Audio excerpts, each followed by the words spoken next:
Ito naman ang gawin mo, masarap at madaling gawin. Hindi na kailangan mga pa kung saan mahanap ang mga sangkap. Huwag lang puro linis, magluto ka rin at kumain ng wagas para may lakas. Bahala oy, kakapoy, gigutom na ko. Grabe, nakakapagod talaga maglinis. Bro, ko sige buhat oy. 3 manok, pero mga dibdib lang nila. Hiwain natin to ng maliliit. Lalagyan ko ng minced garlic, asin, paminta, 1 itlog, cornstarch, pwede ka gumamit ng harina. Hello, Arn? Since nagdikit-dikit naman to, ilunod ko pa isa-isa.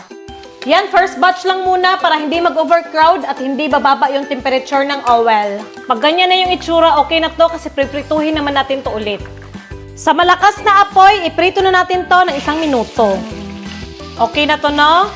Hala no, sobrang dami, pati kapitbahay nyo malamang mabubusog. Mantika na prinituhan natin, banana ketchup, asin, brown sugar, suka, oyster sauce, tubig, konti lang. Magic sarap, pang padagdag lasa lang. Haluin at hayaan natin tong kumulo. Ayan, kumukulo na cornstarch na hinalo ko sa tubig para lumapot. Lakasan yung apoy, ilunod na natin tong mga manok. Bell pepper or atsal. Hello, Arn? Pineapple na fresh, pwede ka gumamit ng dilata.